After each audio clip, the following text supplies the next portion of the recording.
နိုင်ဝဲကြော်ကြော်လောက်နော်မြတ်စွာဘုရားရဲ့အဆုံးအမလေးတွေကိုဦးဇင်းတို့ဒကာကြီးဒီမိုင်းများစဉ်းစားစရာလေးတွေပေါ့ဟုတ်လား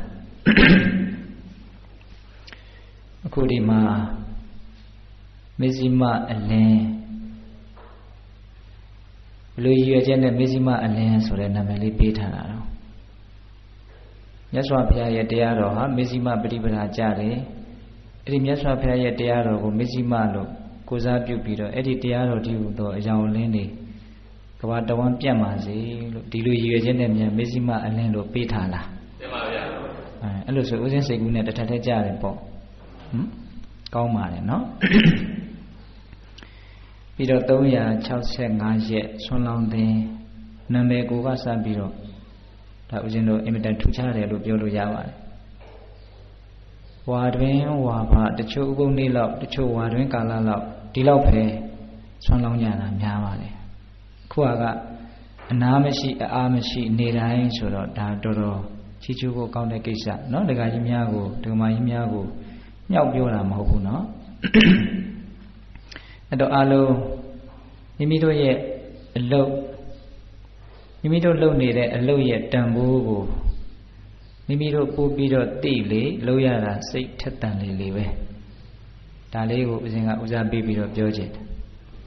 ကိုလုပ်နေတဲ့အလုပ်ရဲ့တန်ဖိုးဘယ်လောက်ကြီးတယ်ဆိုတာကိုသိလေ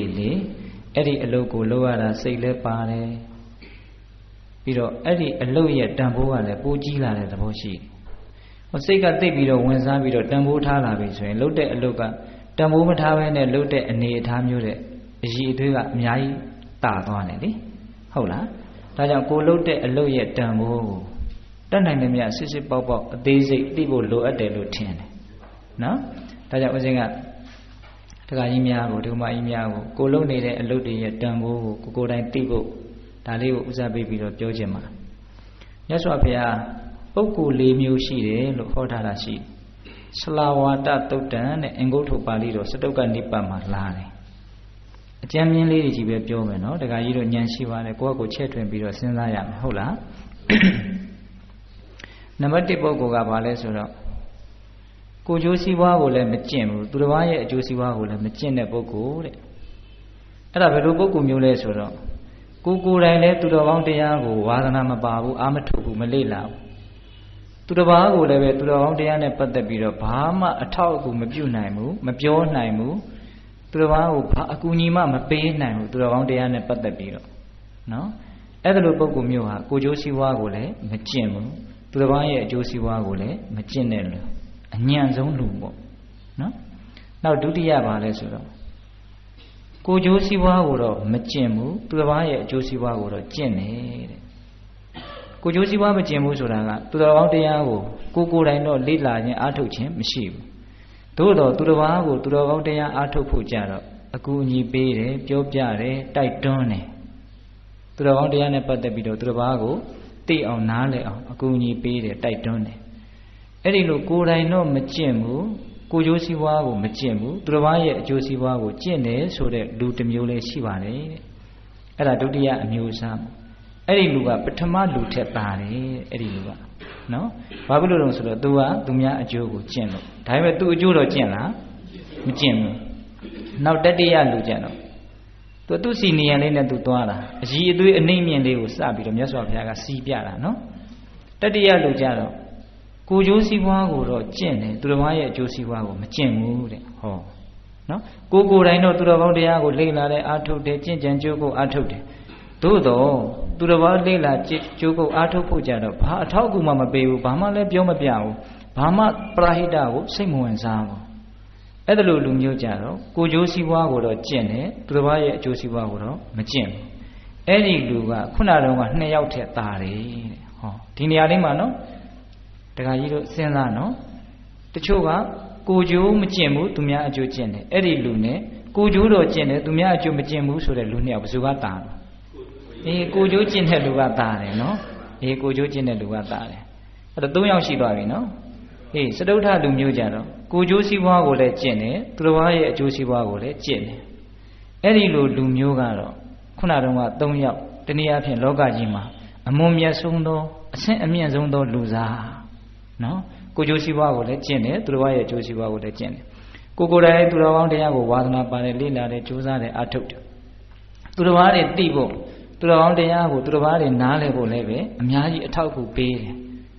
အဲ့ဒါလိုမျိုးအတ္တဟိတပရဟိတအကျိုးနှဝကိုကျင့်ကြံကြိုးကိုအထုတ်တဲ့ပုဂ္ဂိုလ်မျိုးကြတော့လောကမှာအမျက်ဆုံးအမျိုးအစားထဲမှာပါတယ်နော်အဲ့ဒါပုဂ္ဂိုလ်၄မျိုးထဲမှာမိမိတို့ဘယ်အမျိုးအစားထဲမှာပါတယ်လေဒါလေးကိုစဉ်းစားတဲ့အခါကျတော့ခုတခါကြီးများကမဇ္ဈိမအလင်းဆိုလို့ရှိရင်လေတရားဝဲတွေဖြစ်မြောက်အောင်တနည်းအားဖြင့်အတိညာကိုဖြန့်ဝေတဲ့အလုပ်ကိုလုပ်တာနော်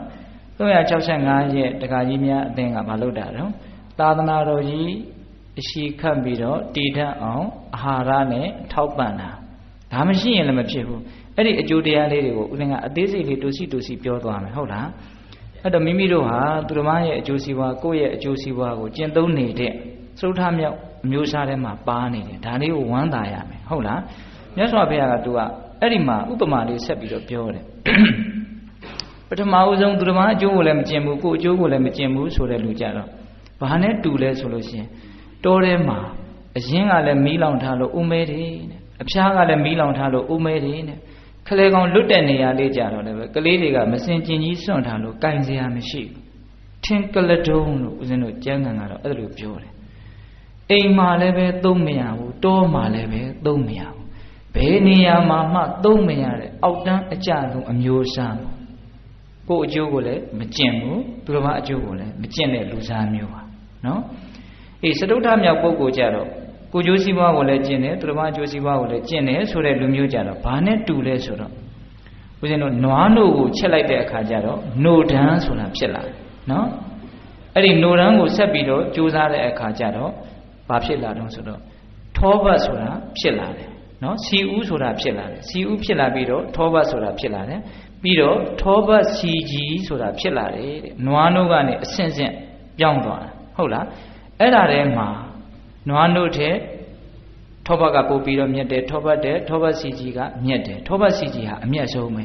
အဲ့ဒါလိုပဲကိုကျိုးစီးပွားကိုလည်းကျင့်တယ်သူတစ်ပါးရဲ့အကျိုးစီးပွားကိုလည်းကျင့်တယ်ဆိုတဲ့လူဟာ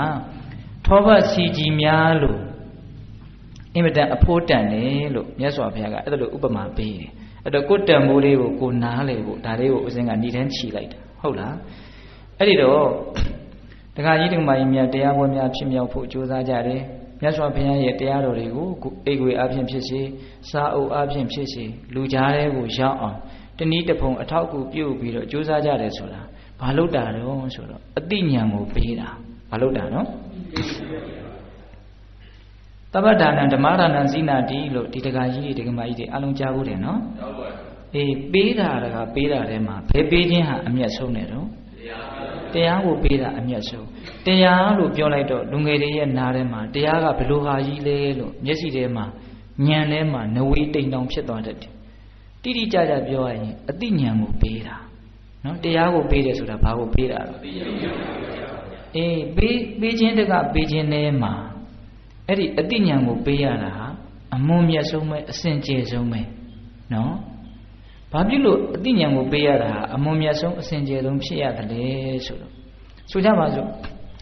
ပစ္စည်းတစ်ခုကိုပေးတယ်ဆိုရင်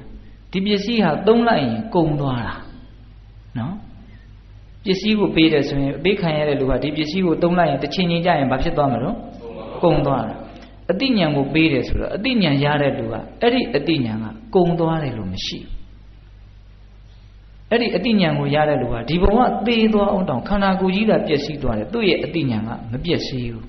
နောက်ဘဝနောက်ခန္ဓာအထိကမ္မပစ္စယတတ္တိအနေနဲ့ပါရမီဆိုတဲ့နာမည်တစ်မျိုးနဲ့အဲ့ဒီလူရဲ့တန်တန်မှာအစဉ်ကိန်းနေတာအတိကပျက်စီးသလားပျက်စီးပါဘူးအဲ့ဒါပျက်စီးပေးတယ်ဆိုတာပျက်စီးတတ်တာကိုပေးတာကောင်းတယ်တော့သူလည်းမကောင်းဘူးလို့မဆိုလို့သို့တော့အတိဉာဏ်ကိုပေးတာကြတော့မပျက်စီးတတ်တဲ့အရာကိုပေးတာဒါကြောင့်အများကြီးတာသဘောပေါက်တယ်နော်အေးပြီးတော့ပစ္စည်းဆိုတာတန်ဖိုးဖြတ်လို့ရတယ်ဘလောက်တန်လဲသိန်း1000လူတယ်သိန်း1000လူတယ်ဘလောက်ပဲလူသူသင်္ချာတွေရဲ့အတွင်းမှာပဲရှိတန်ဖိုးဖြတ်လို့ရတယ်ပမာဏတိုင်းတာလို့ရတယ်အတိညာဏ်ကြတော့တန်ဖိုးဖြတ်လို့မရဘူးပမာဏအတိုင်းတာလို့မရဘူးအတိညာဏ်တစ်ခုကဘလောက်တန်ပါတယ်လို့ပြောလို့ရလားမရဘူးဗျအတိညာဏ်ငါ့ကိုအတိညာဏ်လေး30ဘိုးလောက်ပေးပါ100ဘိုးလောက်ပေးပါလို့သွားဝယ်လို့ရောရလားမရဘူး အဲ့တော့အတိညာဆိုတာတန်ဖိုးဖြတ်လို့မရဘူးတနည်းအားဖြင့်သင်္ချာလွန်ကုစုနော်ပမာဏပြောပြလို့မရအောင်ကြီးတဲ့ကုသိုလ်ပေါ့ဒါကြောင့်ပစ္စည်းဆိုတာပျက်စီးတတ်တဲ့သဘောရှိတယ်အတိညာဆိုတာပျက်စီးတတ်တဲ့သဘောမရှိဘူးပစ္စည်းဆိုတာတန်ဖိုးဖြတ်လို့ရတဲ့သဘောရှိတယ်အတိညာဆိုတာတန်ဖိုးဖြတ်လို့ရတဲ့သဘောမရှိဘူးနောက်ဆုံးပစ္စည်းဆိုတာသူပေးနိုင်တဲ့ချမ်းသာဒုက္ခကဘယ်လောက်လဲစဉ်းစားကြစို့အတိညာကပေးနိုင်တဲ့ချမ်းသာဒုက္ခကဘယ်လောက်လဲစဉ်းစားကြည့်ရမယ်နော်ပစ္စည်းကြောင့်ဖြစ်လာတဲ့ကောင်းခြင်းကဘယ်လိုအရာလဲမြင်မယ်ကြားမယ်နားမယ်စားမယ်နော်တရားကြီးဒီမှာကြီးများသူ့ရဲ့အလွန်ဆုံးပါလဲဆိုရင်ဒီခန္ဓာယက်တည်ဖို့ဒီခန္ဓာချမ်းသာဖို့ဒါပဲပစ္စည်းရဲ့သူ့ရဲ့အလွန်ဆုံးဆွမ်းဆောင်နိုင်ချက်ကနော်သိရနော်ဒီလူတွေသိရနော်အေးငွေတို့ပစ္စည်းတို့အကုန်လုံးပဲအဲ့ဒီလူကလူကိုကောင်းအောင်လုပ်နိုင်တယ်ဆိုအလွန်ဆုံးကောင်းအောင်လုပ်နိုင်ရင်ကောင်းကောင်းမြင်ဖို့ကောင်းကောင်းစားရဖို့ဒါတော့ပဲနော်အေးအတိညာကကောင်းသွားစေတာချမ်းသာသွားစေတာကြတော့အဲ့လောက်မကနောက်ဆုံးဒုက္ခအလုံးချုပ်ငြိမ်းသွားစေသည့်အထိအတိညာကအများကြီးလူကိုပို့ပြီးတော့ပစ္စည်းတဲ့ချမ်းသာစေတယ်ဆိုကြပါစို့ဗျာပစ္စည်းတွေဘယ်လောက်ပဲပေါ်စိတ်ထဲမှာတောကဖြစ်နေပြီဆိုလို့ရှိရင်အဲ့ဒီတောကမဖြစ်အောင်စဉ်းစားတတ်တဲ့အတိညာမရှိလို့အဲ့ဒီတောကဖြစ်ရတာပစ္စည်းကအဲ့ဒီတောကကိုငြိမ်းအောင်လုပ်နိုင်လားမလုပ်နိုင်ဘူးဗျဒါကြောင့်နောက်ဆုံးတော့လေဦးဇင်းတို့လောကီလိုလည်းပဲငွေရှင်ကြီးရှင်တွေကနောက်ဆုံးတော့ပညာရှင်ကိုချင်းကပ်ရတာပဲဒါလောကီဥပမာပြောတာနော်အေးအဲ့ဒါလိုပဲဦးဇင်းတို့ဒီခန္ဓာကိုတကယ်ချမ်းသာအစစ်ကိုဆိုလို့ရှိရင်လေပစ္စည်းကပေးတဲ့ချမ်းသာတဲ့အတိကပေးတဲ့ချမ်းသာကအများကြီးကြီးကျယ်တယ်နော်ပစ္စည်းဥစ္စာဆိုတာတစ်ခါကျတော့ဆင်းရဲကိုတောင်ဖြစ်စေတယ်ဟုတ်လားတခါကြီးအဲ့တော့ပစ္စည်းကိုလှူတာနဲ့အတိကိုလှူတာဟာဘာကြောင့်အတိကိုလှူတာကပိုမြတ်ရတယ်ဆိုတာလေးကိုဦးဇင်းကပြောပြတာနော်နှိုင်းရှင်ချက်လေးတွေဉာဏ်ထဲမှာမိရလားအေးပစ္စည်းဆိုတာကတန်ဖိုးဖြတ်လို့ရတယ်ပစ္စည်းတတ်တဲ့သဘောရှိတယ်ပစ္စည်းကပေးတဲ့ချမ်းသာဆိုတာပမာဏပြလို့ရတယ်အတိညာဆိုတာကြတော့တန်ဖိုးဖြတ်လို့လည်းမရဘူးပစ္စည်းတတ်တဲ့သဘောလည်းမရှိဘူးသူကပေးတဲ့ချမ်းသာဟာအတိုင်းအဆမဲ့ပဲနောက်ဆုံးဒုက္ခအလုံးကိုငြိမ်းသွားစေသည့်အထိအတိညာဟာအစွမ်းတတ္တိကြီးတယ်ဆိုကြပါစို့ဦးဇင်းတို့အနာတပိန်တထေးကြီးရဲ့တာကာလဒီလူတွေကြားဘူးတယ်နော်ဖေကသောတာပန်ဘုရားတကားအကြောင်းတကားသားကအဲ့ဒါတွေဘာမှဝါသနာမပါဘူးမပါတော့ဖေကြီးကစိတ်ညစ်တယ်အဲ့ဒါနဲ့ငါသားကိုဒီမကောင်းတဲ့အကျင့်စရိုက်တွေပျက်စီးအောင်ငါငွေနဲ့ဖျက်ဆီးမယ်ငွေဆိုတဲ့သဘောကလည်းကောင်းတာကိုလည်းဖြတ်တတ်တယ်မကောင်းတာကိုလည်းဖြတ်တတ်တယ်သူကနှစ်ဖက်ရတယ်နော်အဲ့ဒါနဲ့ငါသားမင်းเจ้าကိုဥပုံဆောင်သွားအဖေကတရားပေးမယ်ဥပုံဆောင်တော့သွားတာပဲသို့တော့တရားရခြင်းနဲ့ရည်ရွယ်ချက်နဲ့သွားတာအဲ့ဒါနဲ့တော်တဲ့နေရာဥပုပ်ယူဖို့တော်တဲ့နေရာအိပ်ပြီးတော့ပြန်လာတာမနဲ့တင်တော့ဖះမြတ်ပင်လာမလားတန်ခါမြတ်ပင်လာမလားလို့ဖေကြီးကစောင့်နေတာတယောက်တည်းကောင်းကိုက်စိတ်ချအိတ်ချင်မုံဝါနဲ့ပြန်လာတာအိမ်ရောက်တော့ကဲငါသားဥပုပ်ထွက်ကလေးယာကုကလေးတောက်ပါအောင်တိုက်တယ်ငွေတရားပေးမှတောက်ဟာပေးမှာပါအဖေကပေးမှာပါမဟုတ်ဘူးပတ်စံရမှတောက်အဲ့ဒီလိုပြောနေလို့ပတ်စံကိုအရင်ပေးမှတောက်တာဗျာအဲ့ဒီလိုမျိုးကာလကဟုတ်လားအဲ့ဒါနဲ့ငါသားကိုဒီလိုလုပ်လို့တော့မဖြစ်သေးဘူးအဲ့တော့မင်းမျက်မှန်ကဆက်ပြီးတော့ဥပုံဆောင်သွားကြည့်ဒါပေမဲ့မင်းတရားတပါဒတရားအဓိပ္ပာယ်လေးတစ်ခုတော့မင်းမှတ်မိအောင်နာခဲ့ရမယ်အဲ့ဒါဆိုအဖေကအသက်ပြ1000ပေးမယ်သွားပြန်တာပဲဒီတခါတော့ဥပုပ်ယူနဲ့မရဘူးတရားပါနာရမယ်ဘာဖြစ်လို့တရားနာတော့အတိညာကိုမျက်နှိုးလို့နာတာလားအသက်ပြ1000ကိုမျက်နှိုးလို့နာတာလားအစားကတော့အဲ့ဒီရည်ရွယ်ချက်ပဲနော်အစားကတော့အဲ့ဒီရည်ရွယ်ချက်ပဲနော်အဲ့ဒီမှာဘုရားရှေ့ရောက်ပြီဆိုတော့မြတ်စွာဘုရားကသိတယ်အသက်ပြ1000ရခြင်းလို့ဒီလူတရားနာနေတာလို့သိတယ်သိတော့မြတ်စွာဘုရားသူ့ကိုတရားတွေကိုနာပြီးတိုင်းမမှတ်မိအောင်ဆိုတဲ့တကူအစီအရင်ကိုမြတ်စွာဘုရားကပြုတယ်အဲ့ဒီမှာကာလတရားနာတယ်အဓိပ္ပာယ်တစ်ခုပြီးတယ်မှတ်မလို့ပြန်တယ်မှတ်မိတော့ဆက်ပြီးတော့နားထောင်တယ်မမှတ်မိတော့မမှတ်မိပြန်နားထောင်ရင်နဲ့အဲ့ဒီတရားသဘောတွေကစိတ်ထဲမှာတရားအတွေးအခေါ်နဲ့တရားသဘောနဲ့သူ့ရဲ့စိတ်ရဲ့အတွေးနဲ့ဟိုထပ်မိသွားပြီးတော့အဝင်ခွင့်ကြဖြစ်သွားတော့အဲ့ဒီမှာကာလရဲ့စိတ်ထဲမှာဉာဏ်ဆိုတာဖြစ်သွားတယ်အတိဆိုတာဖြစ်သွားတယ်အဲ့ဒီအတိကဘလောက်ထိသူကဆူရှာတော့ဆိုတော့နိဗ္ဗာန်ကိုတောင်သိသွားတယ်ခန္ဓာဆိုတာဒုက္ခလို့သူသိတယ်ဒုက္ခတွေအလုံးဟာလောဘကြောင့်ဖြစ်တယ်လို့သူသိတယ်နော်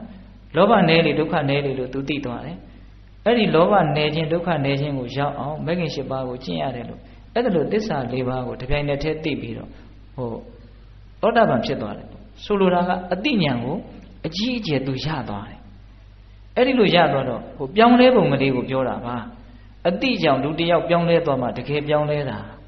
အတိရဲ့တန်ဖိုးရှိပုံလေးကိုပြောနေတာဒကာကြီးတို့ကအဲ့ဒါတော့တန်ဖိုးရှိတဲ့အတိကိုပေးလူနေရတာလို့ဝမ်းသာဖို့အတွက်ပြောနေတာဟုတ်လား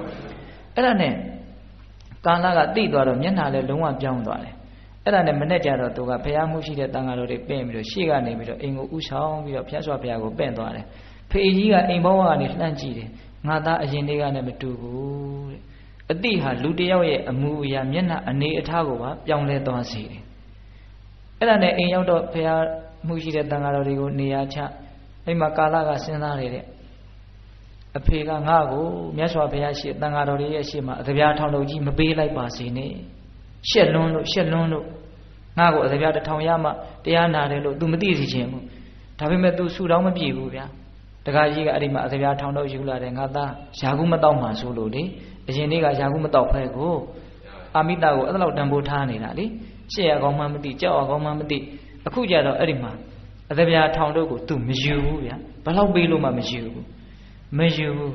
ရှက်ရကောင်းမှ तू သိသွားပြီကြောက်ရကောင်းမှ तू သိသွားပြီဘာဖြစ်လို့ရှက်ရကောင်းကြောက်ရကောင်းသိတာလဲအတိကို तू ရခဲ့တာနော်အဲ့ဒီမှာမြတ်စွာဘုရားကဒကာကြီးရဲ့သားဟာသောတပတ္တိမဉ္ဇဉ်ဘုံဉဏ်ဆိုတဲ့အတိတူဉာဏ်တူကိုရခဲ့ပြီဒါကြောင့်ငကိုကနဲ့မတူတော့ तू ရတဲ့တရားဟာဟောဒီပထဝီမြေပြင်ကိုတစ်ခုလုံးကိုအစိုးရတဲ့စัจ java မင်းအဖြစ်တဲ့လဲမြတ်တယ်နတ်ပြည်ဗြဟ္မပြည်ရောက်တာထဲလဲမြတ်တယ်ဟုတ်လားပြီးတော့တလောကလုံးကိုအစိုးရတာထဲလဲမြတ်တယ်ဒါကြောင့်အင်မတန်မြတ်တဲ့အတိကို तू ရခဲ့တာဆိုပြီးတော့ပထဗျာဧကရိစေနတက္ကတဂမဏီနဝါသဗ္ဗလောကဓိပစ္စေနသောတပတ္တိဖလံဝရံဆိုပြီးတော့ဦးဇင်းတို့ဓမ္မပဒပါဠိတော်မှာမြတ်စွာဘုရားဟောတာကာလကိုအကြောင်းပြုပြီးတော့ဟောတာအတိညာရဲ့တန်ဖိုးဟာအဲ့ဒါလောက်ကြီးတယ်ပထဗျာဧကရိစေနဒီမြေပြင်ကြီးတစ်ခုလုံးကိုအစိုးရတဲ့တိုင်းပြည်ကြီးအကုန်လုံးကိုအစိုးရတဲ့စัจ java မင်းအဖြစ်ဧကရမင်းအဖြစ်တဲ့လဲမြတ်တယ်နော်သက္ကတဂမဏိနဝါစီစဉ်ဥစ္စာသိကြီးတယ်လို့ဆိုတဲ့နတ်ပြည်ဗြဟ္မပြည်ကိုရောက်ရတဲ့လဲမြတ်တယ်အတိညာကိုရတာကလေဟုတ်လားပြီးတော့သဗ္ဗလောကဓိပစ္စေနဟောဒီ32ဘုံလုံးကိုအစိုးရရတာတဲ့လဲမြတ်တယ်တဲ့ဘာကြောင့်မြတ်တုံဆိုတော့အဲ့ဒီအတိညာကဘဝတန်တရားဒုက္ခတွေအကုန်လုံးကိုဏီကုံချုပ်ပေးမှာနော်ဒီကာလဟာငါအပေကြရအောင်မလေးလားလို့စဉ်းစားကြရရှိသေးလားမရှိတော့ခုနဘဝပြီးရင် तू အငြိမ်းကြီးမယ်အေးကြီးအေးမယ်ဘယ်သူကဖန်တီးပေးတာဆိုအတိညာကဖန်တီးပေးတာဟုတ်လားဒါကြောင့်သူတစ်ပါးကိုသိအောင်လုပ်ပေးရတဲ့ကိစ္စဟာဘလောက်ကြီးကျယ်တယ်လေဒါကြောင့်တပ္ပဒါနံဓမ္မဒါနံဇိနာတိဆိုတာအဲ့ဒီအဓိပ္ပာယ်ပဲဟုတ်လားတခါကြီးတို့ရဲ့နော်ဒါကြောင့်သူများကိုသိတဲ့သိအောင်လုပ်ပေးရမယ်အဲ့ဒါလို့လုပ်ပေးလို့ရှိရင်လေကိုယ်လည်းပဲအဲ့ဒီကိုယ်စေတနာတန်တိအားလျော်စွာအတိညာကိုမြန်မြန်ရလိမ့်မယ်နော်အတိညာကိုမြန်မြန်ရလိမ့်မယ်ဒါကဒကာကြီးတို့ဟိုအတိညာကိုပေးလို့ရတဲ့မေဇိမအလင်းကဒကာကြီးများကိုရည်ရွယ်ပြီးတော့ဦးဇင်းပြောတာနော်365ရက်ကဒကာကြီးများဒကမကြီးများကိုရည်ရွယ်ပြီးတော့ဘာပြောချင်တုံးဆိုတော့အဲ့ဒါလေးကလည်းစိတ်ဝင်စားကြကောင်းတယ်ဟိုပစ္စည်းတော့ပေးကြတာပဲနော်စားစရာပေးတယ်လူတွေကိုပေးတာလားယဟန်တွေကိုပေးတာလားယဟန်တွေကိုပေးတာမတူဘူးဗျရည်ရွယ်ချက်ချင်းမတူဘူးဗျပေးတာချင်းတူပေမဲ့လို့ရည်ရွယ်ချက်ချင်းမတူဘူးရတာချင်းမတူဘူးဘာဖြစ်လို့တုံးဆိုတော့ဒီတန်ဃာတွေကိုလောင်းလှူတယ်ဆိုတာရည်ရွယ်ချက်လေးကဘယ်လိုပါတုံးဆိုတော့ဒီပုဂ္ဂိုလ်တွေဟာသူတော်ကောင်းတရားကိုပြန့်ပွားအောင်သူတို့ကိုယ်တိုင်လည်းသူတော်ကောင်းတရားကိုသိအောင်ကြိုးစားတယ်လောကကြီးကိုသူတော်ကောင်းတရားပြန့်ပွားအောင်လည်းသူတို့ကြိုးစားကြတယ်ဒါကြောင့်ဒီပုဂ္ဂိုလ်တွေကိုထောက်ပံ့ရတာသူတော်ကောင်းတရားပြန့်ပွားဖို့အတွက်အကူအညီပေးရမရောက်ဘူးလားအဲ့ဒါလေးကမတူတာပဲနော်လူတွေကိုပေးတယ်ဆိုတော့အဲ့လိုလိုရည်ရွယ်ချက်ပါလားမပါဘူးဗျဒါကြောင့်သာသနာ့ဘာဒါနနဲ့သာသနာတွင်ဒါနကွာတယ်ဆိုတာအဲ့ဒါပဲသာသနာတွင်ဒါနကြတော့သူကအတိညာလည်းဥရှိတယ်နော်ဘုရားကဘယ်လိုပေးရမလဲသင်ထားတာတွေသိတယ်လေအဲ့ဒီလိုအတိညာကလည်းကွာခြားတယ်ပြီးတော့အလှူခံပုဂ္ဂိုလ်ကိုထောက်ပံ့တဲ့နေရာမှာသာသနာတော်ကြီးဒီအတိညာတွေကိုရစေတဲ့နေရာမှာအများကြီးအထောက်ပံ့ဖြစ်ပါစေသာသနာတော်ကြီးအရှိခန့်ပြီးတော့တည်တတ်ပါစေသူတော်ကောင်းတရားတွေမပြောက်ကွယ်ပါစေနဲ့လို့ဒီသူတော်ကောင်းတရားကိုမပြောက်ကွယ်ဖို့တနည်းအားဖြင့်ဒီအတိညာဖြစ်ခွင့်အခွင့်အရေးကြီးမပြောက်ကွယ်စေဖို့ဆိုတဲ့ရည်ရွယ်ချက်ကပါနေတယ်ဟုတ်လားဒါကြောင့်တရားကြီးများကြားဖို့ပါတယ်ကိုမြတ်စွာဘုရားတာဝရိန္ဒာနတ်ပြည်ကိုလေအဘိဓမ္မာတရားဟောတော့ပထမအိန္ဒကနတ်သားဆိုတာကဘုရားနာမှာကပ်ပြီးတော့ရှ िख ိုးနေတာမြတ်စွာဘုရားကြီးညိုစရာကောင်းတယ်ရုပ်ရည်ယူပကာရောအကုန်လုံးကြီးညိုလုံးလို့အနာမှာလေ နောက်သူ့တဲ့တကူကြီးတဲ့နတ်တွေလာတော့ तू ဘေးဖယ်ပေးရတယ်နော်နောက်ထပ်သူ့တဲ့တကူကြီးတဲ့နတ်တွေလာပြန် तू နောက်ဆုတ်ပေးရတယ်နောက်ဆုတ်ပေးတာစက်ကြဝဠာနှခမ်းသားထိရောက်သွားတယ်တဲ့အဲ့ဒီအိနေကနတ်သားကသူနဲ့အစာတွေကစားဘုရားနာမှာအတူတူထိုင်နေတဲ့အင်ကုရနတ်သားဆိုတာရှိအဲ့ဒီအင်ကုရနတ်သားကဘေးဖယ်ပေးကြမလို့ဒီတိုင်းပဲထိုင်နေတာဘလောက်တကူကြီးတဲ့နတ်ကြီးပဲလာတာ तू ဒီတိုင်းပဲထိုင်နေတာဟိုလူတွေရဲ့အရှိန်ဝါကသူ့ကိုမလွှမ်းဘူးနော်ဟိုနတ်တွေရဲ့အရှိန်ဝါကသူ့ကိုမလွှမ်းဘူးအဲ့ဒီမှာအိနေကနတ်သားကစဉ်းစားတယ်ငါကတဲ့အများကြီးလှူခဲ့တာအများကြီးစွန့်ခဲ့တာအများကြီးပေးခဲ့တာဟောဒီအင်ကုရဆိုတဲ့နတ်သားဟာဟိုအရှင်တို့ရာမထေကိုဆွန်းကလေးတစွန်းနဲ့ပဲသူလောင်းခဲ့တာတဲ့ပေးခဲ့တာချင်းအင်မတန်ကွာခြားခဲ့တယ်သူတို့ရဲ့ဘဝဇာတ်ကြောင်းကိုအကျေကြီးပြောရင်ဟိုဒီအချိန်လေးအတွင်းမှာမပြီးနိုင်ဘူးနော်အဲ့ဒီတော့ तू ပြောတယ် तू စဉ်းစားတယ်ငါအများကြီးပေးခဲ့တာအများကြီးစွန့်လွတ်ခဲ့တာဟောဒီလူဆွန်းလေးတစွန်းဟောဒီနတ်ဆွန်းကလေးတစွန်းပဲစွန့်ခဲ့တာဘာလို့ तू ကငါတဲ့အများကြီးတာနေရတော့တဲ့ဒါလေး तू စဉ်းစားတာအဲ့ဒါ तू အစာမကြည့်ဘူးလို့ပြောကြပါစို့နော်အဲ့ဒါနဲ့မြတ်စွာဘုရားကို तू လျှောက်တယ်ရှင်ဘုရားတပည့်တော်အများကြီးပေးခဲ့တာဖေဟောဒီအင်ကုရနည်းနည်းလေးပေးခဲ့တာ तू ဘာကြောင့်တပည့်တော်တဲ့သားနေရတော့အဲ့ဒီမှာမြတ်စွာဘုရားကအချင်းနဲ့သားအလှခံပုဂ္ဂိုလ်ချင်းကွာခြားတယ်ရည်ရွယ်ချက်ချင်းကွာခြားတယ်နော်အဲ့ဒီမှာမြတ်စွာဘုရားဟောပါတယ်ဗျတိနာဒေါသနေခိတ္တန်နေရာဂဒေါသအယံပဇာတတ္တမဟိဝိတရာဂိနမဟာဒိဏဟောတိမဟာဖလံနော်အလှခံပုဂ္ဂိုလ်တွေထဲမှာတဲ့ရာဂဒေါသမောဟဆိုတဲ့အညစ်အကြေးရှိတယ်တဲ့အဲ့ဒီအညစ်အကြေးရှိတဲ့ပုဂ္ဂိုလ်တွေကိုပေးတဲ့အလှဟာအကျိုးပေးနေတတ်တယ်ဟိုလေယာမြေတွေမှာပေါင်းနေမြက်တွေကြီးဟူသောအညစ်အကြေးရှိတယ်ပေါင်းနေမြက်တွေရှိတဲ့လေတွေကိုမျိုးစေ့သွားချမထုံမဲ့မရက်ဖဲနဲ့သွားချရင်မျိုးစေ့ကပေါက်တော့ပေါက်ပါမယ်ဒါပေမဲ့ကိုလိုလားသလောက်အတိအနှံတွေရနိုင်မှာမလားမရနိုင်ဘူးမြေကြီးမှာပေါင်းမြက်အညစ်အကြေးရှိတယ်အလှခံပုဂ္ဂိုလ်တွေမှာလောဘဒေါသမောဟအညစ်အကြေးရှိတယ်အဲ့ဒီအညစ်အကြေးကင်းသွားရင်အလှခံဟာအင်မတန်ကောင်းတဲ့လေယာမြေတစ်ဖွဲ့တနည်းအားဖြင့်ပေါင်းမြက်ရှင်းတဲ့လေယာမြေတစ်ဖွဲ့ဖြစ်သွားတယ်ဒါကအလှခံပုဂ္ဂိုလ်ဘက်ကကွာခြားချက်ကြောင့်အကျိုးပေးကွာခြားတာကိုပြောတာ365ရက်ကဒကာကြီးများညကမပြောလဲရလို့အကျွေးတင်သွားလို့ပြောလိုက်တယ်ဟုတ်လားဒကာကြီးနော်ပြီးတော့ကိုယ့်ရဲ့စိတ်ထဲကရည်ရွယ်ချက်တူနိုင်မှာမလားမတူနိုင်ဘူးဗျဟိုမှာပေးတယ်ဆိုတာကတဏှာလို့ပေးတာရှိမယ်ကောင်းစေခြင်းလို့ပေးတာရှိမယ်သူ့ပိုင်းအလုံးစုံစေတနာမေတ္တာဒါပဲနော်သာသနာတွင်မှာပေးတယ်ယဟန်တန်ဃာတော်တွေကိုပေးတယ်ဆိုတာကျတော့အဲ့ဒါလောက်မကဘာတွေပါနေတော့သူတော်ကောင်းတရားပြန့်ပွားပါစေဒီပုဂ္ဂိုလ်သူတော်ကောင်းအလုပ်ကိုလုပ်နေတာကိုအေးအေးချမ်းချမ်းလုပ်နိုင်ပါစေအသိဉာဏ်ကိုဖြန့်ဝေတဲ့အလုပ်တွေကိုသူတို့အေးအေးချမ်းချမ်းလုပ်နိုင်ပါစေဆိုတော့ဟောခုနကတော့ဓမ္မဒါနဆိုတာနဲ့သွားပြီးတော့တောင်ဆက်နွယ်နေတယ်နော်အတိကိုလှူကြတဲ့လူတွေကိုကိုကရက်တည်နိုင်ရေးအတွက်နောက်ကနေပြီးတော့အာဟာရဓာတ်ကိုဖြည့်တင်းပေးတာမမွန်မြတ်ဘူးလားဒါကြောင့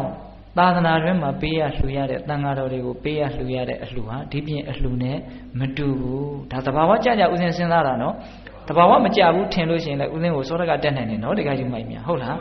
းဒါကြောင့်ပေးရတာချင်းအတူတူပစ္စည်းကိုပေးရတာချင်းအတူတူသာသနာတွင်တန်ဃာတော်တွေကိုပေးရတာကမွန်မြတ်တယ်ဟုတ်လားသာသနာတော်တွင်တန်ဃာတော်တွေသာသနာတော်တွင်မှာပေးရတာချင်းအတူတူပစ္စည်းကိုပေးရတာတဲ့တရားကိုပေးရတာကမွန်မြတ်တယ်သူ့အဆင့်နဲ့သူ့ level နဲ့သူပဲနော်အေးအဲ့ဒီတော့ဒါကတခါကြီးများဝမ်းသာစရာပေါ့အဲ့တော့တို့လုပ်တဲ့အလုပ်ဟာနည်းနည်းရရအလုပ်မဟုတ်ဘူးပစ္စည်းကိုပေးရတဲ့အာမိတဒါနဆိုပေမဲ့လို့သူတော်ကောင်းတရားထွန်းကားရေးအတွက်အထောက်အကူပြုနေတဲ့အာမိတဒါနဖြစ်တဲ့အတွက်ကြောင့်အင်မတန်မွန်မြတ်သောစင်ကြယ်သောမြင့်မြတ်သောကုသိုလ်ကောင်းမှုတစ်ခုကိုတို့လုပ်ရတယ်လို့နေတိုင်းလည်းကုသိုလ်လုပ်နေရရောက်တဲ့အတွက်ကြောင့်အင်မတန်ဝမ်းသာစရာကောင်းပါတယ်ဟုတ်လားအေးဒါကတော့တခါကြီးကိုအလုံးအဖွဲ့နှစ်ဖွဲ့လုံးတွေ့တာဥစဉ်ရည်ရွယ်ပြီးတော့ပြောလိုက်တာနော်ဟောအတိကိုပေးလူရတာဒီအင်မတန်မြတ်တယ်အာမိတကိုပေးလူရတာလေသာသနာတွင်တန်ဃာတော်တွေကိုပေးလူရတာဟာရည်ရွယ်ချက်ချင်းလဲကွာတယ်အလှူခံခြင်းလဲကွာတယ်ဒါကြောင့်အင်မတန်မြတ်တယ်ဒါကြောင့်ကိုလုပ်ရတဲ့အလုပ်တစ်ခုရဲ့တန်ဖိုးအဲ့ဒါလို့ပြောမယ်ဆိုရင်အများကြီးပေါ့ဗျာဥစဉ်တို့တွေးတာတွေပြောတွေးမိတာတွေပြောမယ်ဆိုအများကြီးပေါ့နော်တခါကြီးတို့ရဲ့အဲ့တော့ကိုလုပ်တဲ့အလုပ်ရဲ့တန်ဖိုးကိုသိတဲ့အခါကျတော့သိရင်သိတဲ့လောက်စိတ်အားထက်သန်မှုတွေရှိမယ်ပြီးတော့ဒီအလုံးနဲ့ပတ်သက်ပြီးတော့သိခံနိုင်မှုတွေခွင့်လွှတ်နိုင်မှုတွေကိုကသိမြတ်နိုးတဲ့အခါကျတော့ခွင့်လွှတ်နိုင်တယ်သိခံနိုင်တယ်ဒီအလုပ်ကိုမပြတ်စေချင်ဘူးဘာလို့ဆိုဒီအလုပ်ကိုကိုကမြတ်နိုးတာကိုဟုတ်လားအဲ့ဒီတော့ကဲ့ရတာတွေဘာတွေရှိလဲပဲရတယ်ကိုကဒီဥစ္စာရချင်တာကိုဟုတ်လားဆိုကြပါစို့တခါကြီးများသိန်း1000လောက်တန်တဲ့ဗရမ ्या တစ်လုံးပေးမယ်မင်းကငါကဆဲမယ်ကွာ ဒါပေမဲ့မင်းအဲ့ဒီဗရမ ्या ကိုတော့ရမယ်အစဲခံနိုင်မှာမလားဆိုရင်ဆဲခံနိုင်မှာမလားခံနိုင်ပါတယ်ဗျသိန်းတစ်ထောင်တန်ဗရမ ्या ကြီးရမှာတနေ့ကုန်ဆဲရတယ်ဘာဖြစ်လို့တော့အဲ့ဒီအဖို့တန်တာကြီးကိုကိုကရမှာဆိုဟိုဘက်ကဟောရတယ်လေကိစ္စမရှိဘူးဒါဥစဉ်စိတ်ထဲမှာထင်တဲ့ဥပမာကိုဥစဉ်ကပြောပြတာပါဟုတ်လားအဲ့တော့ကိုလှုပ်တဲ့အလုပ်ကိုကိုတကယ်မျက်နှိုးလာပြီဆိုရင်တုံးတန်ယုံအခက်ဟာအခက်မဟုတ်တော့ဘူးတုံးယုံတန်ယုံအနှောင့်အယှက်ဟာအနှောင့်အယှက်မဟုတ်တော့ဘူးဒါကြောင့်တန်ဖိုးကိုသိဖို့မလိုဘူးလားလိုတယ်အေးဒါကတန်ဖိုးကိုသိဖို့ကိုလှုပ်တဲ့အလုပ်ရဲ့တန်ဖိုးကိုသိဖို့ပထမပြောတဲ့စကားနောက်ပြောတဲ့စကားကနောက်ပြောခြင်းတဲ့အပိုင်းကဘာလဲဆိုတော့ဟိုအဖွဲ့အစည်းနဲ့လုပ်ကြတဲ့နေရာမှာစိတ်ကူးကအမျိုးမျိုးအမြင်ကအမျိုးမျိုးအဲ့ဒီအမြင်အမျိုးမျိုးတွေအကုန်လုံးရောလာတဲ့အခါမှာများလာရင်ရှုပ်လာတာပဲဒါသဘာဝနော်အဲ့ဒီများလာလို့ရှုပ်လာတာကိုစိတ်ပြတ်မသွားနဲ့များရင်ကတော့သူကရှုပ်မှာပဲလ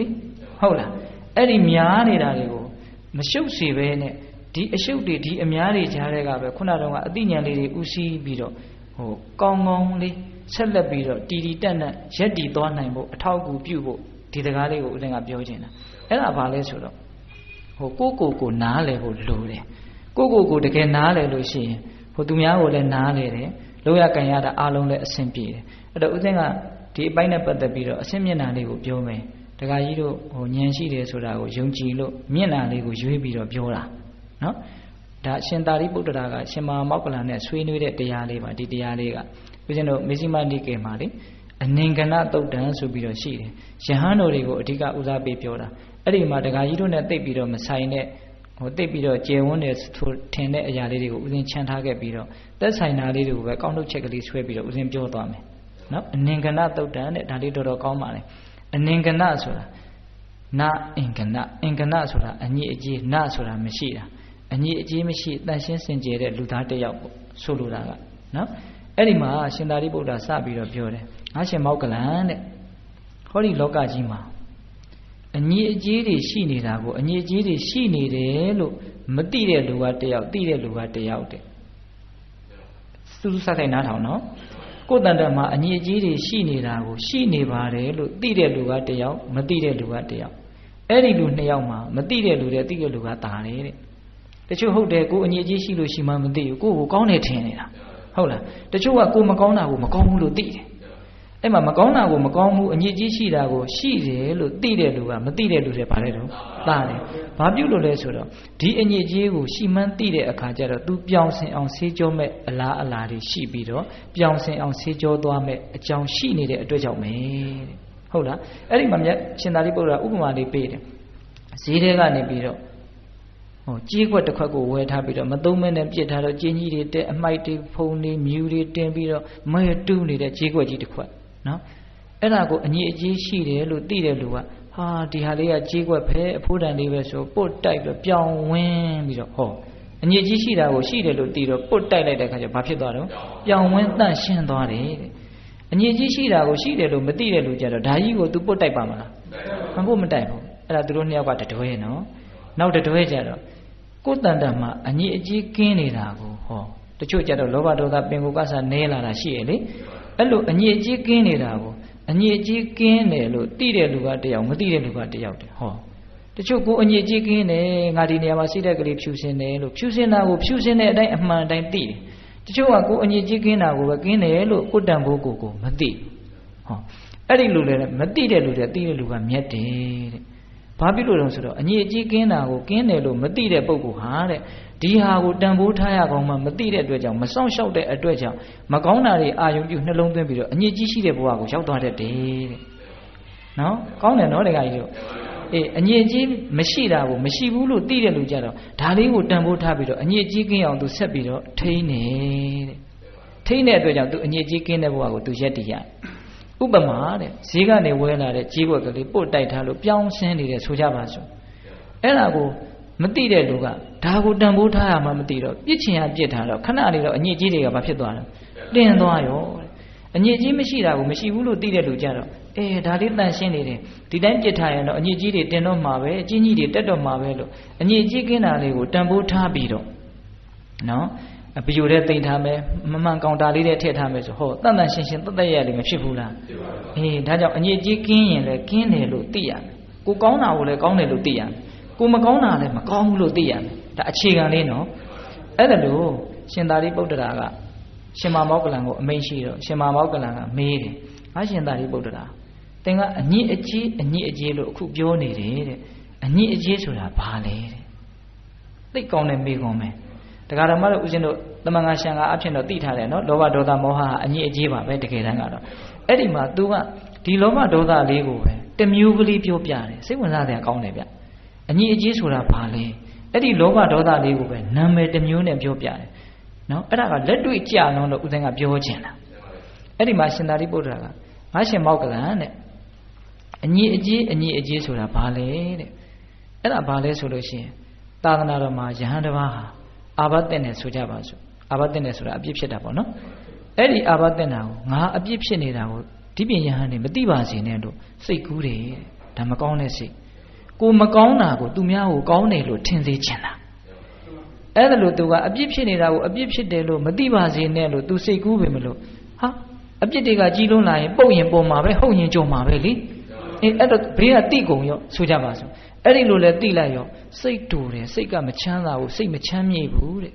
ဟုတ်လားအဲ့ဒီလိုစိတ်တူခြင်းကောပစိတ်မချမ်းမသာခြင်းစိတ်နှလုံးမသားမရာဖြစ်ခြင်းဆိုတဲ့အပစ္စယတရားနှစ်ပါးအဲ့ဒါအညစ်အကြေးပဲတဲ့ငါကိုအပြစ်ရှိတာကိုအပြစ်ရှိတယ်လို့မသိပါစေနဲ့လို့အလိုဆန္ဒဖြစ်တာအဲ့ဒါအလိုဆိုးလို့ခေါ်တယ်အဲ့ဒါအလိုဆိုးတဲ့အလိုကောင်းမဟုတ်ဘူးနော်အလိုဆိုးတဲ့အဲ့ဒီအလိုဆိုးကြီးကပြည့်ခြင်းလည်းပြည့်မယ်မပြည့်ခြင်းလည်းမပြည့်ဘူးလေမပြည့်တဲ့အခါကျတော့စိတ်ထဲမှာစိတ်တူတယ်စိတ်နှလုံးမသားမရာဖြစ်တယ်အဲ့ဒါကအပစ္စယအဲ့ဒီအလိုဆိုးကြောင့်ဖြစ်လာတဲ့ကောပအပစ္စယတရားနှစ်ပါးဟာအဲ့ဒီပုဂ္ဂိုလ်ရဲ့အညစ်အကြေးပဲတဲ့နော်နောက်ဒီအပြစ်ကြီးကိုတဲ့ငါကိုလူတွေကြားတဲ့တန်ဃာတွေကြားထဲမှာမစောဒနာလိုက်ပါနဲ့ဆိုလိုတာကတန်ဃာတွေကြားထဲမှာဖွင့်ပြီးတော့မပြောလိုက်ပါနဲ့ပြီးသွားတယ်ဆိုရင်အဲ့ဒါလို့ तू တန်းတတယ်မဖြစ်နိုင်ဘူးအချိန်ကြရင်ပြောခံရမှာပဲလူကြားတယ်လေနော်အဲ့ဒီလိုပြောခံရင် तू စိတ်တူမယ်စိတ်နှလုံးမသားမရဖြစ်မယ်အဲ့ဒါအညစ်အကြေးပဲနော်ငါလိုအပြစ်ရှိတဲ့လူတွေကငါ့ကိုအပြစ်စောဒနာပါစေငါလိုအပြစ်မရှိတဲ့လူကစောဒနာရင်ပိုးရှက်เสียကောင်းတယ်လေဒါလေးကိုအဖြစ်လေးနဲ့ကိုစဉ်းစားကြည့်တော့လူကြားထဲလည်းချလို့ရတယ်နော်တချို့လူတွေကိုအပြစ်ရှိတာကိုအပြစ်ရှိတယ်လို့မသိသိချင်းဘူးတီအောင်တောင်မှလူကြားထဲမှာမသိသိချင်းဘူးလူကြားထဲမှာတီအောင်တောင်မှကိုနဲ့ဒန်းတူလူတွေကပဲကိုသိသိချင်းတယ်ဆိုကြပါစို့ကိုကအရက်တောက်တယ်ဆိုအရက်တောက်တဲ့လူကပဲကိုအပြစ်ပြောရင်ကိစ္စမရှိဘူးလေအရက်မတောက်တဲ့လူကအပြစ်ဆိုသူကကိုယ့်ထဲသားနေတာကိုရှက်တယ်လေဒီအဓိပ္ပာယ်လေးနော်တခါကြီးတို့ဟုတ်လားအဲ့ဒီလိုကိုကတန်းတလို့ကိုဖြစ်တဲ့အတိုင်းကိုလိုချင်တဲ့အတိုင်းမဖြစ်တဲ့အခါမှာစိတ်နှလုံးမသားမရာမှုဖြစ်လာရင်အဲ့ဒါဘာလဲတော့အညစ်အကြေးပဲတဲ့ဆက်ပြီးတော့နားထောင်စိတ်ဝင်စားတဲ့အကောင်းတဲ့အညစ်အကြေးကမြတ်စွာဘုရားကတဲ့တရားဟောလို့ရှိရင်ယဟန်တော်တွေထဲမှာတရားဟောလို့ရှိရင်ငါနာမည်လေးကိုငါဘွဲ့ကလေးကိုခေါ်ပြီးတော့တရားဟောရင်ကောင်းမှာပဲသူတစ်ပါးနာမည်တွေခေါ်ပြီးတော့တရားမဟောရင်တော့ကောင်းမှာပဲလို့အဲ့ဒါလိုစဉ်းစားတယ်တဲ့ယဟန်တစ်ပါးကငါအရာရောက်ချင်တာလေဟုတ်လားငါနာမည်လေးကိုခေါ်ပြီးတော့တရားဟောရင်ကောင်းမှာပဲလို့ तू စဉ်းစားတယ်အဲ့ဒီလို तू တန်းတာတယ် तू ရချင်တယ်ဆိုတော့အဲ့ဒါအလိုဆိုးပဲတဲ့အဲ့ဒီအလိုဆိုးကြီးကပြည်ချင်မှလည်းပြည်မယ်လေပြည်ချင်လည်းပြည်မယ်ပေါ့ပြောမရဘူးပေါ့သို့တော့ဘုရားက तू ခေါ်ချင်တဲ့ तू ခေါ်ဟောမှာပေါ့အဲ့ဒါလိုများကိုအလိုဆန္ဒကြီးမပြည့်တဲ့အခါမှာ तू စိတ်နှလုံးချမ်းသာနိုင်မှာမလားမချမ်းသာနိုင်ဘူးအဲ့ဒီမှာစိတ်တူတယ်စိတ်မချမ်းသာဖြစ်တယ်စိတ်နှလုံးမသားမရဖြစ်တယ်အဲ့ဒီစိတ်တူခြင်းစိတ်နှလုံးမချမ်းမြေခြင်းဒီအဲ့ဒါအညစ်အကြေးပဲတဲ့နော်နောက်သူကဆက်ပြီးတော့စဉ်းစားတယ်ဆုံးခံသွားရင်ငါ့ကိုရှေ့ဆုံးကတင်ပြီးတော့သွားရင်ကောင်းလိုက်မှာဆုံးခံတန်းကြီးမှာသူကရှေ့ဆုံးကအရာရောက်တယ်ပေါ့ဗျာဟုတ်လားအဲ့ဒီလိုသူအောင်းမိပြီးတော့အဲ့ဒီအလိုဆန္ဒသူ့မဲ့ရှိနေတယ်ဆိုကြပါစို့အဲ့ဒါကြီးတကယ်လို့ဖြစ်မလာဘူးဆိုသူဘယ်လိုခံစားရမလဲစိတ်နှလုံးမသားမရဖြစ်မယ်အဲ့ဒါအညစ်အကြေးပဲတဲ့တခါကြီးတို့စဉ်းစားနော်သူများအသက်သက်နေမှခိုးနေမှအညစ်အကြေးမဟုတ်ဘူးနော်အခုဒီစိတ်ကလေးတွေကအဖြစ်များတယ်နော်တခါကြီးတို့ဦးဇင်းတို့ကဒါကိုယ်ဦးဇင်းတို့လည်းဖြစ်တာပဲနော်ပုထုဇဉ်ဆိုတော့ဟုတ်လားအဲ့ဒါသူဆက်ပြီးတော့စဉ်းစားတယ်တဲ့အဲ့လိုဆုံးခံပြန်လာတော့ဆွမ်းစားစေးရဲ့ပုံမှာဆွမ်းစားကြပြီဆိုတော့နေရာဦးရေဦးဆွမ်းဦးတဲ့ဆိုလိုတာကကောင်းတဲ့နေရာလေးကောင်းတဲ့ရေလေးကောင်းတဲ့အစားအစာလေးငါးသားလေးရပါစေသူများမရပါစေနဲ့ဟောအဲ့ဒါလို့သူတန်းတာတယ်အဲ့ဒါကောင်းတဲ့အလိုလားမကောင်းတဲ့အလိုလားအဲ့ဒါကြီးတကယ်လို့မပြည့်လို့ရှင်သူစိတ်မချမ်းသာဖြစ်ပြီတဲ့အဲ့ဒီစိတ်မချမ်းသာဖြစ်ရင်အဲ့ဒါအညစ်အကြေးပဲတဲ့ထပ်ပြီးတော့သူစဉ်းစားတယ်တဲ့အဲ့ဒီဆွမ်းစားစေးရမှာလေရောက်လာတဲ့ဒကာဒကမတွေကိုငါးသားလင်းတရားဟောခြင်းဟောရရင်ကောင်းမှာပဲသူများတရားဟောရင်မကောင်းပါဘူးသူဟောချင်တာတဲ့ အဲ့ဒါလို့သူဟောခြင်းမလို့အခြေအနေအကြောင်းမျိုးမျိုးရဒကာဒကမကသူ့တက်တာတဲ့လို့အရှင်ဘုရားဟောပါဆိုရင်သူရင်ကျိုးပြီဒကာကြီးတို့အေးအဲ့တော့သူကောင်းသေးလားမကောင်းတော့ဘူးအဲ့တော့စိတ်နှလုံးမသားမရဖြစ်ပြီအဲ့ဒါအညစ်အကြေးပဲတဲ့ဒါဥစဉ်အပြေးလွှားပြောနေတာနော်အဲ့ဒါနဲ့သူဆက်ပြီးတော့စဉ်းစားတယ်တဲ့ယဟန်ပိယတကိုငါသာလင်တရားဟောရင်ကောင်းမယ်ယဟန်မပိယတကိုဥပဒကာပိယတကိုဥပတိကာပိယတကိုငါသာလင်တရားဟောရတဲ့အခွင့်အရေးရရင်ကောင်းမှာပဲဒီပြင်လူတွေတရားမဟောရပဲနဲ့ငါသာလင်ဟောရရင်ကောင်းမှာအဲ့ဒီအလိုစိုးတွေမပြည့်တဲ့အခါမှာသူဟောခြင်းမလို့ဟောခြင်းမှလည်းဟောရမှာပေါ့လောကကြီးကဖြစ်ချင်တာဖြစ်တာလေတနည်းအားဖြင့်ဖြစ်တဲ့တာဖြစ်နေတာလေအဲ့တော့ तू ကမဖြစ်တဲ့တာကြီးကို तू တန်းတနေတာကြီးတကယ်လို့မပြည့်ဘူးဆိုရင်သူ့စိတ်ထဲခံစားရပြီပေါ့အဲ့ဒီခံစားရတဲ့မကျေနပ်မှုစိတ်တုန်မှုတွေဟာအငြိအကျေးတွေပါပဲဆက်ပြီးတော့ तू ကစဉ်းစားတယ်တဲ့ယဟန်ပရိသတ်တွေကငါ့ကိုယ်သာလင်လေးစားမျက်နှိုးတန်ဖိုးထားရင်ကောင်းမှာပဲသူများကိုငါ့လောက်လေးစားမျက်နှိုးတန်ဖိုးမထားရင်ကောင်းမှာပဲဥထုစင်တွေမှာရှိတယ်ဗျနော်တခါကြီးတို့ရဒါစိတ်ရဲ့အညစ်အကြေးတွေနော်အဲ့ဒီအလိုစိုးတွေရှိနေရင်မပြည့်တဲ့အခါမှာစိတ်ထဲမှာဘာဖြစ်လာမလဲဆင်းရဲလာမယ်မချမ်းမသာဖြစ်လာမယ်အဲ့ဒါအညစ်အကြေးပါပဲတဲ့နော်ငါသာလင်တရားဟောခြင်းနဲ့ငါကိုယ်သာလင်မျက်နှိုးကြပါစေတန်ဖိုးထားကြပါစေသူ့ဟာကစဉ်းစားကြည့်တော့ငါရင်းကြီးရှိခါရောက်တယ်တခါကြီးတို့ရအဲ့ဒီငါကြီးရဲ့ရှေ့ကရောက်နေတော့အဲ့ဒီသူတန်းတတဲ့အတိုင်းငါတွေကမရတဲ့အခါဘယ်နဲ့လုံလို့သူဆင်းရဲတယ်အေးဟုတ်တယ်လေဟိုဘေးကလူကလည်းသူကလည်းရချင်မှာပဲလေ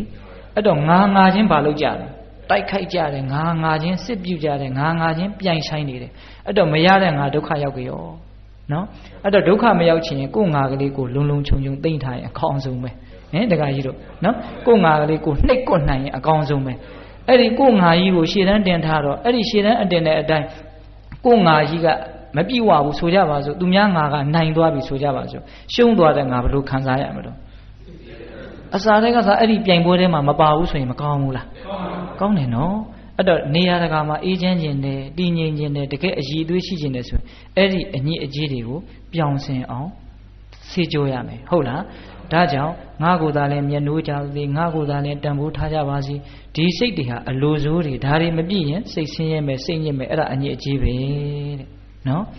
အဲ့ဒါလိုမျိုးပြီးတော့ तू ကလာသေးတယ်ပါသေးတယ်မှတ်ရလာ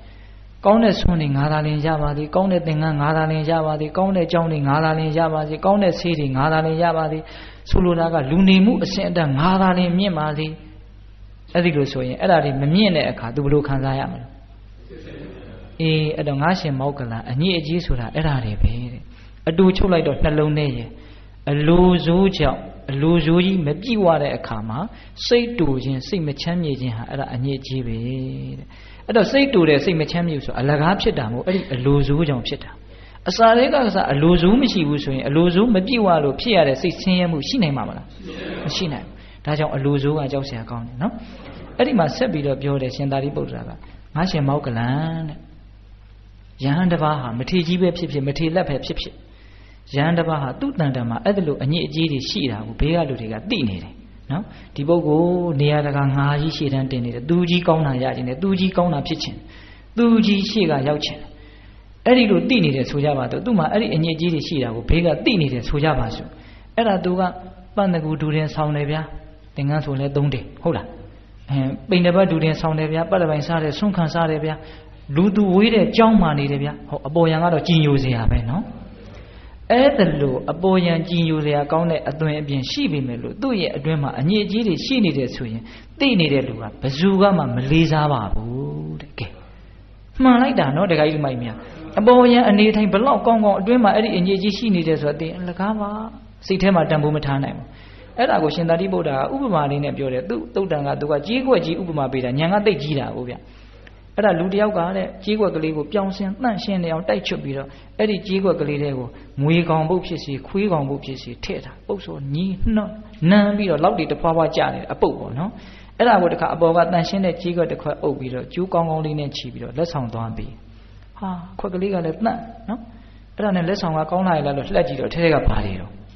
အပုတ်တွေလူတိုင်းနှာခေါင်းရှုပ်နေယွန်းနေဆက်ဆုပ်တယ်အဲ့ဒါလိုပဲအပေါ်ယံအနေထိုင်ဘလောက်ကောင်းကောင်းနော်အပေါ်ယံအသွင်ပြင်ဘလောက်ကောင်းကောင်းအတွင်းမှာအညစ်အကြေးရှိနေတယ်ဆိုရင်လူတိုင်းဆက်ဆုပ်ပါတယ်ဒါကြောင့်ဒီကနေ့ခေတ် နော်တခါကြီးဒီကမိုင်းမြတ်ဒီစကားလေးကတတိထားစရာနော်တချို့ဘလို့ချိုးချိုးချမ်းချမ်းကျင့်ပါတယ်ဘလို့အကျင့်တွေကထူတာပါဘလို့နေတာပါဘလို့ထိုင်တာပါသဲတွေစားတာပါတောင်ရှိခဲ့နော်ဟုတ်လားအမျိုးမျိုးသူများနာမည်ကြီးအောင်သူများအထင်ကြီးအောင်လုပ်တာတွေမရှိဘူးလားအလိုစိုးဆိုတဲ့အငြိအကျေးသူ့တဏ္ဍာမှာရှိမရှိအကဲခတ်တဲ့နေနော်ဟုတ်လားအပေါ်ရန်အထင်ကြီးတွေကရှိမလို့အတွင်းမှာလောက်တဖွာဖွာကြနေတဲ့အပုတ်တဖွဲရှိနေရင်ရှိနေမှာလေအဲ့တော့ရှင်သာရိပုတ္တရာပေးတဲ့ဥပမာမကောင်းဘူးလားကောင်းတယ်နောက်ထပ်ယဟန်တစ်မျိုးကြတော့အပေါ်ရန်ကတော့နေတာကတော့သင်္ကန်း3တယ်မကဘူးရှိတာပဲတိုးချောင်းလည်းနေတာမဟုတ်ဘူးဟုတ်လားဆွမ်းခံစားတာလည်းမဟုတ်ဘူးပင့်နဲ့ဆွမ်းခံစားတယ်ပင့်နဲ့ဆွမ်းလိုက်စားလိုက်တာပဲတို့တော့သူ့ရဲ့အတွင်းတဏ္ဍာမှာခုနကပြောတဲ့အလိုစိုးလည်းမရှိအလိုစိုးကြောင့်ဖြစ်တဲ့မကြည်မနှက်မှုလည်းမရှိဘူးအလိုစိုးမှမရှိတော့အလိုစိုးကြောင့်ဖြစ်တဲ့မကြည်မနှက်မှုကမရှိတော့ဘူးလေအဲ့တော့နေရတကဆိုလိုတာကငါကိုရှေ့တန်းမတင်ဘူးပေါ့အဲ့ဒီလိုလူမျိုးကြတော့အပေါ်ယံအထင်ကြီးတွေကမရှိပေမလို့အတွင်းမှာတန့်ရှင်းတဲ့အတွက်ကြောင့်မြင်တဲ့လူတိုင်းကြားတဲ့လူတိုင်းသိတဲ့လူတိုင်းကတန်ဖိုးထားတယ်လေးစားတယ်တဲ့ဟုတ်လားအဲ့ဒါကိုလည်းဥပမာနဲ့ပြောတယ်ကြီးွက်ကလေးတန့်ရှင်းရှင်းလေးထဲမှာဟိုသားပြွန်းထမင်းမှုိကြိုင်းနေတဲ့သားပြွန်းထမင်းကိုထည့်ပြီးတော့အပေါ်ကခွက်ကလေးနဲ့အုပ်ပြီးတော့သွားပေးတယ်ဆိုရင်လူတိုင်းမျက်နှိုးတယ်လူတိုင်းရားချင်တယ်ဟုတ်လားအဲ့ဒီတော့အပြင်ကဘာနဲ့ထုတ်ထားတယ်ဆိုတာအရေးမကြီးဘူးအတွင်းမှာဘာတွေရှိတယ်ဆိုတာကအရေးကြီးတာနော်အဲ့တော့ကိုယ်တန်တန်မှာသူများလေးစားတန်ဖိုးထားစေခြင်းနဲ့ဆိုရင်အဲ့ဒီအညစ်အကြေးကိုတတ်နိုင်တယ်များလျှော်ရဖွက်ရမယ်ငါ့ကိုအထင်ကြီးပါလို့လိုက်ပြောလို့ရတာမျိုးမဟုတ်သူများရဲ့လေးစားမှုဆိုတာဖြစ်အောင်တမင်ဖန်တီးလို့မရဘူးလေးစားစရာရှိရင်လေးစားမှာပဲတန်ဖိုးထားစရာရှိရင်တန်ဖိုးထားမှာပဲမရှိရင်မထားပါဘူးကိုကအရှိန်ဆိုတွေသိကြည့်နေကိုရှိတော့ပြုံနဲ့နေကောင်းနေလိမ့်မယ်သို့တော့ကိုယ်ရမှာပြောခြင်းဟာပြောမှာပဲနော်ဒါကြောင့်ဒါလေးတော်တော်ကောင်းတယ်နော်တခါကြီးတော့ဟုတ်လားအဲ့ဒီလိုအညစ်အကြေးရှိခြင်းမရှိခြင်းကိုရှင်သာရိပုတ္တရာကဟောတော့ရှင်မောက္ကလန်ကသိသဘောကျတယ်ဟာရှင်တဲ့သင်ပြောတာငါသိသဘောကျတယ်ငါကောင်းထဲမှာဥပမာလေးတစ်ခုတောင်ပေါ်လာတယ်တဲ့ငါတနေ့ဆုံးခံသွားတော့တဲ့ရှင်မောက္ကလန်ကပြောနေတာနော်ဆုံးခံသွားတော့လက်သမားဆရာတယောက်သမိတိတဲ့နာမည်ကအဲ့ဒါလက်သမားလုပ်နေတယ်အဲ့ဒီသမိတိနားမှာလက်သမားဆရာဘဝကနေတက္ကထုံးဝတ်ခဲ့တဲ့တက္ကထုံးတယောက်ကရက်ပြီးတော့ကြည်နေတာအဲ့ဒီလိုရက်ကြည့်နေတာကိုရှင်မောက္ကလန်ကဆုံးခံသွားရင်းနဲ့သူကလည်းဆုံးရက်ရင်းနဲ့မြင်နေတာနော်အဲ့ဒီမှာသမိတိဖေမှာရက်နေတဲ့တက္ကထုံးကလက်သမားဆရာဘွားကပြောင်းလာတဲ့တက္ကထုံးကဘာစဉ်းစားတော့ဆိုတော့တဲ့သမိတိကဒီတက်သားလေးကိုဒီလိုလေးခုတ်ဒီလိုလေးရွှေဟုတ်လားဒီလိုလေးရေပေါ်ထိုးပြီးတော့ဒီလိုလေးဖြတ်တောက်လိုက်ရင်တော့အကာတွေအမျက်တွေအကုန်ပါပြီးတော့အနှစ်ကလေးကြီးအကောင်းလေးကြီးကြံမှာဒီတိုင်းလေးခုတ်ထစ်ပြီးတော့ရွှေပြီးတော့လှုပ်ရင်တော့ကောင်းမှာလို့သူစဉ်းစားနေတယ်တဲ့သူကလက်သမားဆရာဘွားကလာတာလေဟုတ်လားအဲ့ဒီလိုစဉ်းစားနေတော့ဟိုသမိတိကလည်းသိကျွမ်းကျင်တဲ့လက်သမားဆရာဆိုတော့သူထင်တဲ့အတိုင်းသူဆိုရင်ဘယ်လိုလုပ်မယ်လို့သူတွေးထားတဲ့အတိုင်းဟိုကလည်းတသွေးမတိန်လှုပ်သွားတာသူကလည်းကျွမ်းကျင်တာကိုအဲ့ဒီလိုလှုပ်သွားတော့တက္ကထုံးကသဘောကျတယ်ဟေးသမိတိသင်ကငါစိတ်ကိုသိတဲ့အတိုင်းပဲနော်ငါဆိုရင်ဘယ်လိုလုပ်မယ်လို့ငါစဉ်းစားနေတာသင်ကလည်းအဲ့ဒီတိုင်းလှုပ်သွားတယ်ဟောနော်ဒါကြောင့်မလို့သင်စိတ်နဲ့ငါစိတ်ဟာတစ်ထက်တည်းကြတယ်အဲ့ဒါကိုရှင်မောက္ကလန်ကပြောပြတာသင်ဟာလည်းပဲတဲ့အခုယဟန်ဆိုယဟန်ညစ်အလိုစိုးတွေရှိနေတဲ့ပုဂ္ဂိုလ်တွေရဲ့တန်တာမှာရှိတဲ့မကောင်းတဲ့စိတ်တွေကိုသင်ရဲ့ဒေသနာတည်းဟူသောဓမ္မကြီးနဲ့အဲ့ဒါတွေကိုရွေးပြစ်လိုက်တယ်လို့ပဲတဲ့ဟောသူပေးတဲ့ဥပမာကောင်းတယ်နော်ခုနတုန်းကတရားဒေသနာကဗါတဲ့တော့ဓမ္မကြီးတဲ့နော်ကိုယ့်ရဲ့စိတ်ထဲမှာရှိတဲ့မကောင်းတဲ့အညစ်အကြေးတွေကအကာတွေအဆွေးတွေအမျက်တွေပေါ့ဟုတ်လားအဲ့ဒါတွေကိုလည်းဖယ်လိုက်ရောကောင်းတဲ့အသားလေးကြီးကြံတယ်နော်ကောင်းတယ်နော်တခါကြီးတို့အဲ့တော့ဟိုစိတ်တက်ကြတယ်မလို့ဘူးနော်ပုထုဇဉ်တိုင်းမှာအဲ့ဒီအညစ်အကြေးကတော့အခါအားလျော်စွာရှိနေတာပဲဒါဝန်ခံရမယ်နော်တခါကြီးတို့ဟုတ်လားအဲ့ဒါကိုကိုကဒီဒေသနာတော်ဒီဉာဏ်ဒီဟုသောဓာတ်နဲ့ကိုယ့်ဟာကိုယ်ရွေးပြစ်နိုင်တယ်ဆိုရင်ကောင်းတာလေးကြီးကြံပြီးတော့ကိုလည်းလေးစားမယ်တန်ဖိုးထားမယ်ကိုယ့်ပတ်ဝန်းကျင်မှာရှိတဲ့လူတွေကလည်းတဖြည်းဖြည်းနဲ့ကိုယ့်အကြောင်းသိလာပြီးတော့တန်ဖိုးမထားပြီဘူးလားအဲ့ဒါဆိုရင်စိတ်လည်းပဲအင်မတန်ချမ်းသာမယ်တော်တော်ကောင်းတယ်လို့ထင်တယ်နော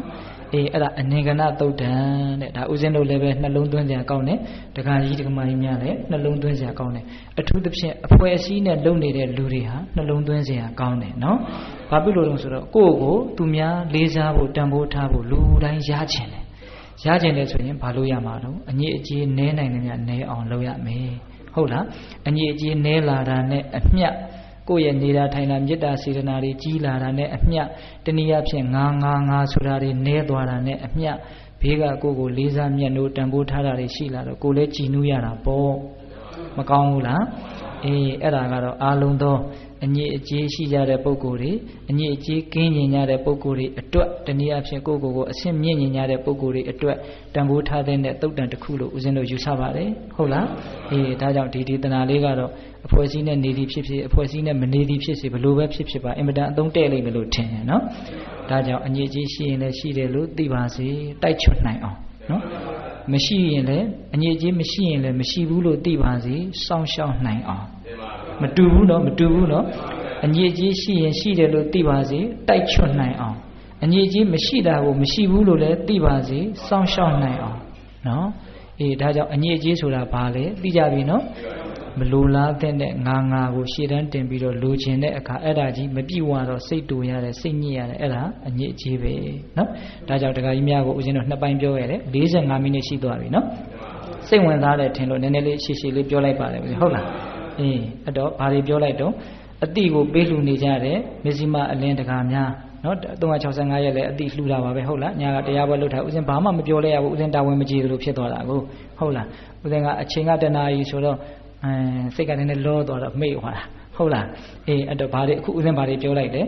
အတိကိုပေးလှူရတာအတိရဲ့တန်ဖိုးပြောလိုက်တယ်နောက်ပစ္စည်းအာမိတလှူရတာချင်းအတူတူသာသနာတွင်တန်ဃာတော်တွေကိုလှူရတာကသူတော်ကောင်းတရားတွေပြန့်ပွားပါစေအရှိတည်တတ်ပါစေဆိုတဲ့ရည်ရွယ်ချက်တွေပါနေလို့မြင့်မြတ်တဲ့အကြောင်းတနည်းအားဖြင့်ကိုယ်အလုတ်ရဲ့တန်ဖိုးကိုကိုယ်တိုင်သိပြီးတော့ဒီအလုတ်ကိုမြတ်မြတ်နုံနုဆက်လက်ပြီးတော့လုံနိုင်ကြဖို့ရည်ရွယ်ပြီးတော့ပြောလိုက်တာနော်ကိုယ်အလုတ်ကိုတန်ဖိုးထားမှလည်းအကြာကြီးလုံနိုင်မှာကိုဟုတ်လားအဲ့ဒါကပထမအပိုင်းဒုတိယကဘဝမှာရှောက်လန်းကြတဲ့အခါမှာပတ်ဝန်းကျင်နဲ့မကင်းနိုင်ဘူးအဲ့ဒါပတ်ဝန်းကျင်ရဲ့လေးစားမှုမြတ်နိုးမှုတန်ဖိုးထားမှုတနည်းအားဖြင့်ကိုယ့်ကိုယ်လေးစားမှုမြတ်နိုးမှုတန်ဖိုးထားမှုရှိအောင်အညစ်အကြေးဆိုတာဘာလဲလို့နားလည်ဖို့လိုတယ်အညစ်အကြေးရှိရင်ရှိတယ်မရှိရင်မရှိဘူးလို့သိဖို့လိုတယ်ရှိရင်လည်းတိုက်ချုပ်ဖို့လိုတယ်မရှိရင်လည်းပဲစောင့်ရှောက်ဖို့လိုတယ်ဟုတ်လားဒါကြောင့်သူတော်ကောင်းကြီးတို့ရဲ့ဒေသနာတည်းဟူသောဓမ္မဖြင့်မိမိတို့ရဲ့အတွင်းတဏ္ဍာမှာရှိတဲ့အညစ်အကြေးကိုဖယ်ခွာခုတ်ထစ်ဖယ်ရှားနိုင်ကြတဲ့ပုဂ္ဂိုလ်တွေဖြစ်ကြပါစေတည်း